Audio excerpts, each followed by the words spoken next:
Wedding days. Do you remember yours? Or your friends or neighbors? Wonderful days, aren't they? White dresses as a sign of purity and virginity, formal suits, lots of flowers, all to be at our best for someone dearly loved. A big bash on a once and forever day, never to be repeated. A pledge for life. So candles are lighted, promises are made, sermons preached, sentimental songs sung, even scripture read, all to say, this is for real, this is forever. Today I give my life. Of course, we know better today, don't we? We know the statistics. We know some things work against marriage in modern America. We're not quite sure what it is. We'd like to figure it out and change it, because there is something in weddings and marriages that is dear to our hearts and which we need and are beginning to believe America needs. Something honest, something with integrity, something people can count on. We're talking today about saving marriages. Are you interested?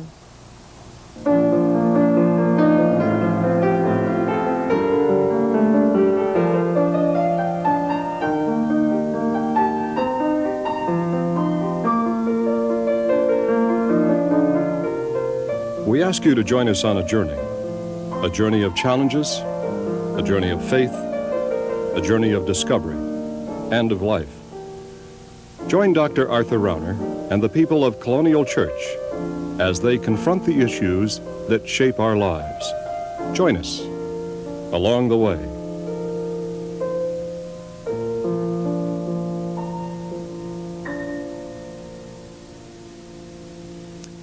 It seems everywhere you look today, marriages are in trouble. The stories of vented anger, of verbal and physical abuse, of cold silence and hot venom between married partners are common in the news we hear every day. If we were typical of the current national average, 3 out of every 5 weddings we perform in this church would end in divorce. We hope, of course, that our record is a little better than that. But across the country, that's what's happening. I'm in a business that is interested in saving marriages. That means helping people salvage situations of such anger and hurt and entrenched hostility that they have a chance to start over, to begin again, to make a fresh start, and perhaps even learn from their struggle. Of course, most institutions today don't dare take a stand on marriage. They all have bought the no moral value or judgment style of uninvolved tolerance. And so corporations say to their employees, anything you do outside of work is your business.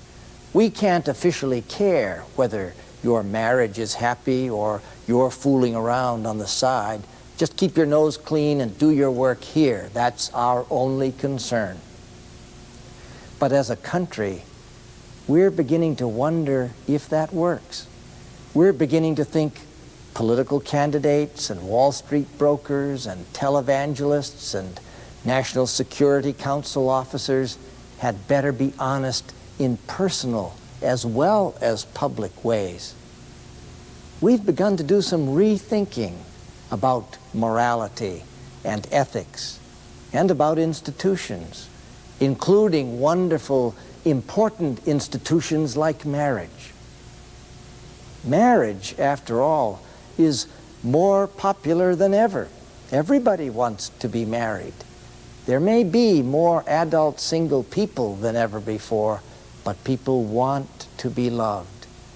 And they would like someone committed to them for life. Something that one night stands sexually, or occasional liaisons or affairs, or even living together unmarried with another person cannot replace. Robert Browning said it all when he flung his great invitation out to Elizabeth Barrett. Come, grow old with me, the best is yet to be. There it is. That's the heart of it. Growing old with another human being who knows your heart, who understands your faults and foibles, who has forgiven you, like Jesus said, 70 times 7.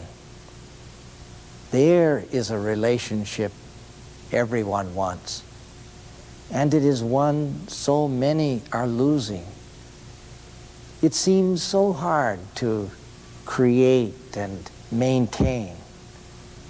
It may be that we've misunderstood the heart of marriage.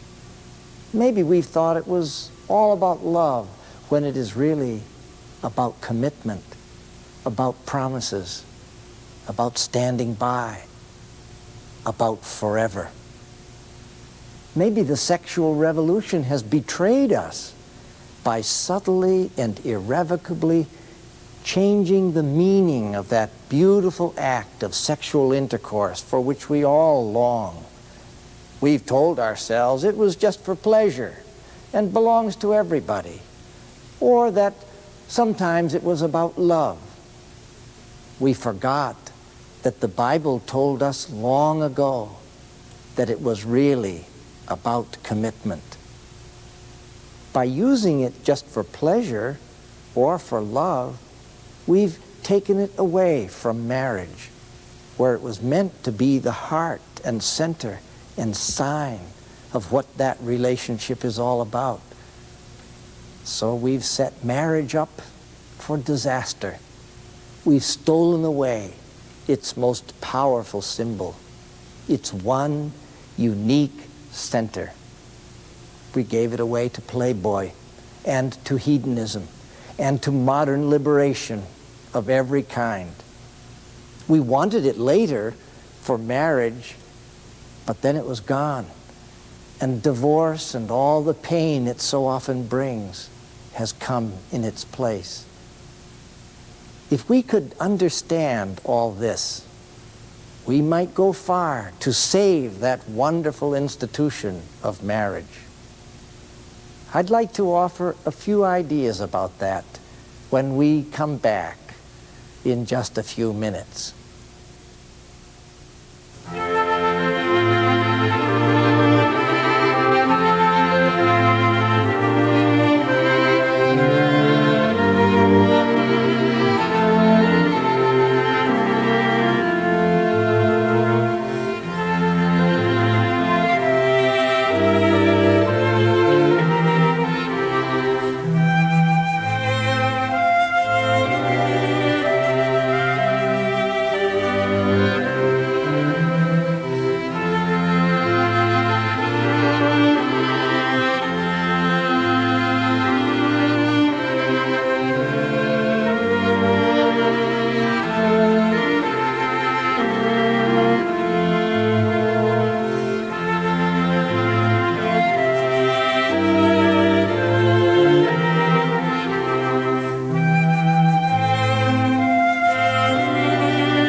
course, I fell in love with her because of physical attraction to begin with.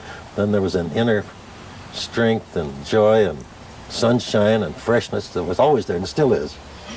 Well, he has a beautiful, calm spirit that seems to be just a big warm blanket around me and our whole family. He's a very calming person, and our lives are just very easy because of that. It's a very wonderful marriage. There isn't anything like it. And it's to the right one, and it certainly is a good feeling to know you've got somebody always to count on. As days come and pass, you just like being together. I think it's more than just being romantically in love, but you really do respect, or I respect Marcia a lot, and that makes it easy to be together.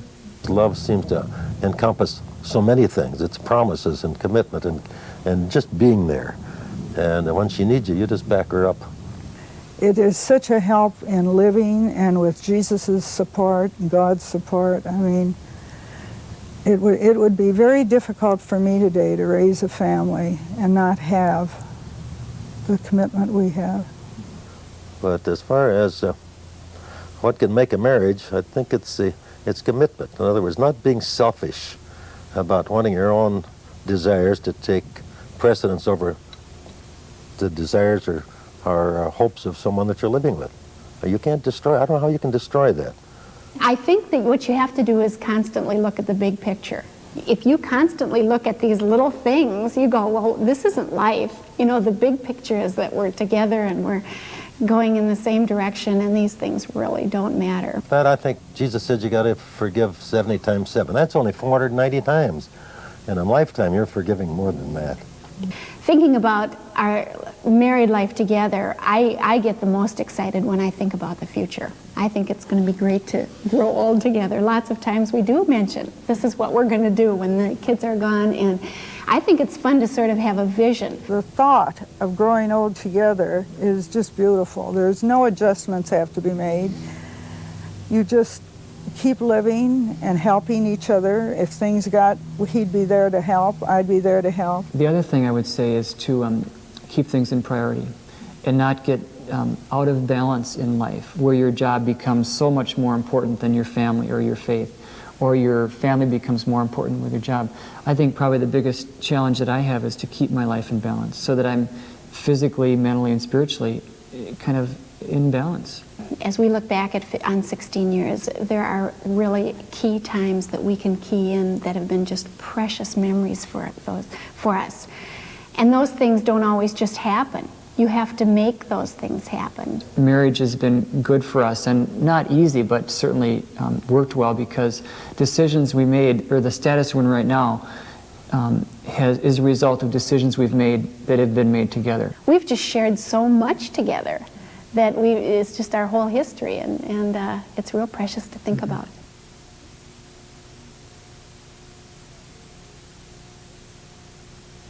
Thanks for staying with us. In an incident recorded in the 19th chapter of Matthew's Gospel, some Pharisees were trying to trap Jesus in his stand on marriage. "Do you permit divorce?" they asked. "Don't you read the Scriptures?" Jesus answered. "In them it is written that at the beginning God created man and woman, and that a man should leave his father and mother and be forever joined to his wife. The two shall become one flesh, no longer two, but one. And no man may separate what God has joined together." Then why, they asked, did Moses say a man may divorce his wife by merely writing her a letter of dismissal? Jesus' answer was, "Moses did that because of your hardness of heart, but it was not what God originally intended." And so it goes. It is a painful exchange, but several things emerge. God meant men and women to be joined in marriage until one of them died. The sign of that lifelong commitment, of the pledge and promise they had made to each other, was sexual intercourse. Divorce is a painful reality that God allowed because of our humanity, our sin, our hardness of heart. And Divorcing creates a situation of adultery, which means the painful awareness of unfaithfulness and betrayal between married partners. The years of the new morality have been exactly the years of the skyrocketing divorce rate in America. Why is that? What has happened? The answer is that we have created a whole new situation in America in which we have left marriage defenseless. By offering sexual intercourse as the specific privilege of married people, the physical sign and symbol of their spiritual unity of heart and life created by their public promise before God and witnesses, God gave marriage as He conceived it in creation a special power and defense. The one thing married people, people who had committed their lives to each other forever, had that nobody else had was this wonderful experience of physical and spiritual joy and love and deep oneness of sexual intercourse. It was to be their secret, the thing married people had, whose purpose was to keep them married, to keep them strong and faithful to their promise. And curiously, everybody wants that bond of faithfulness with a married partner today. Nobody wants to learn their married partner has been unfaithful, that is, had a sexual relation with somebody else. When it happens, they feel betrayed, violated. Their pledged relationship has been muddied, corrupted, or as the Bible says, adulterated. And it is almost too much for the wounded partner to bear. Almost inevitably, it ends in divorce. None of them wanted divorce when they first married. All of them wanted to be married for life. What went wrong? We changed the rules. The theories of free sex, the Playboy philosophy, the notion that sexual intercourse belongs to everybody as a right and no longer the exclusive privilege of marriage means that the meaning of sexual intercourse changed. It lost its power to defend marriage, to hold married people together as their unique act of unity. The world of the sexual revolution said sex is for everybody, for teenagers as well as adults, for singles as well as married. So it's okay for people to have sex with anyone, even men with men and women with women. We should have no judgment about it. It's wide open. And that's how we have lived as a society. And that's how thousands of couples have prepared for marriage by a decade or more of free sex with anybody for pleasure. The ancient philosophy of hedonism. Of course, some said, well, we think it should be for love. So they've limited sex to people they loved, which still meant liaisons with probably half a dozen people before they got around to marriage. Naturally, they've waited much longer to marry. In a sense, they didn't need to. But now, when they're serious about one person and decide to marry, they want to change the rules. They want to go back to the old biblical way that sexual intercourse is to be shared only with your marriage partner. But how illogical. We don't change the rules of life so easily. We live the way we taught ourselves to live. If you grew into maturity justifying sex for pleasure with anybody, or sex for love with a few, that's what you know and believe underneath. You may be faithful to your marriage for a while, but when things get tough, and you hurt each other, and don't like each other very much, then you know what you're going to do? You're going to revert to the old allowed behaviors. You are very likely to fall into sex with someone outside the marriage to whom you've become attracted or whom you may now love. So logical and so devastating to marriage. Our changed philosophy, our 60s, 70s, and 80s lifestyle has brought it on us. Great for single life, but terrible for marriages. In fact, it hasn't even turned out to make singles or anybody else very happy. As a lifestyle, it hasn't worked. Maybe it's time to change. If people who've adopted the free sex philosophy really want to have a marriage someday that is faithful between themselves only, then one thing they could do is to move out and abstain from sexual intercourse, and so allow that act to be given back its original, powerful meaning. By sacrifice, by abstinence, they can restore the power of sexual intercourse to do what God intended it to do, to keep people married forever. Worth a try, don't you think? Today there are many struggles that we all face. Struggles with family, money, relationships. But one of the most difficult issues we deal with is sex. We at Colonial Church want you to know about a new book that many of you may find helpful.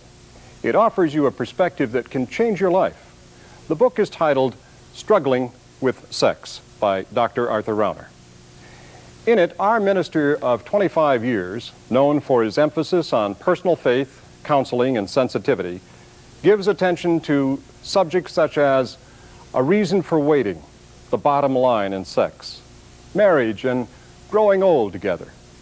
Using real-life situations from his own counseling experience, Dr. Rauner discusses the destructive effects of modern sexual permissiveness and calls for a return to a biblically based, marriage-centered sexual life. We know you'll find this a clear and sensible approach for a sexually confused time. We would like for our television friends to have this book.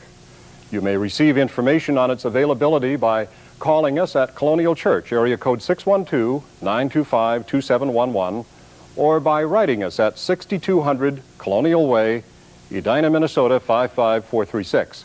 Or if you would like to make a contribution to the television ministry of Along the Way, please send your check for $10 or more, and we would be happy to put your complimentary copy in the mail. The address again is 6200 Colonial Way, Edina, Minnesota 55436. Thank you.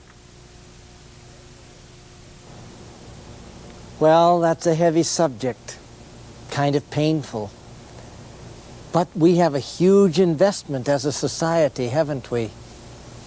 We're beginning to see that Washington and Wall Street and the church itself all have a tie with simple personal institutions like marriage and the family, and on very personal individual morals and ethics, like just plain honesty and faithfulness and truth.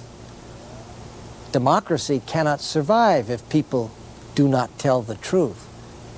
And no place is more critical for truth-telling than within marriage. And adultery always produces lying. In fact, it is a lie, and it is widespread in our land. The great thing is it can be changed by people changing their views, believing something different, and acting on that new belief. That's what Jesus and his company of friends, the church, are about today, making possible new beginnings for people, helping people change their hearts, live better, more honest in their lives, try again to live true to the best and highest in life. Would you like that in your life? We at Colonial Church urge you to try the church, wherever you can find it, Catholic, Protestant, big or small. It is made up of God's people who are imperfect sinners like you and me, but are trying to walk a new way, forgiven and healed with Jesus. They'd love you to join them on the journey. If you haven't a church of your own, come try us at Colonial and join us on our journey with Him into faithfulness and commitment in all of life, and for sure in marriage.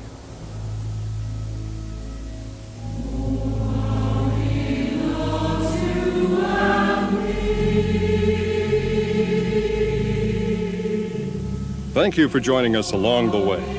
We hope this direct and honest look at the struggles of life has helped you to come closer to God.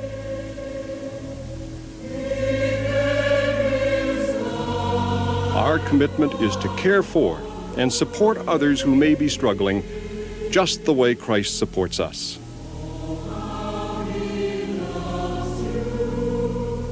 We also welcome you to become part of our Christian company.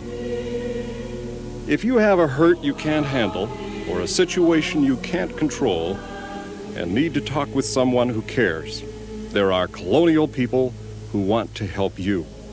You can call now.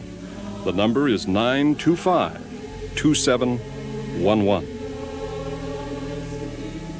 If this program has helped you and you would like to financially contribute toward our expenses, please send your gift to Colonial Church, 6200 Colonial Way, Edina, Minnesota, 55436.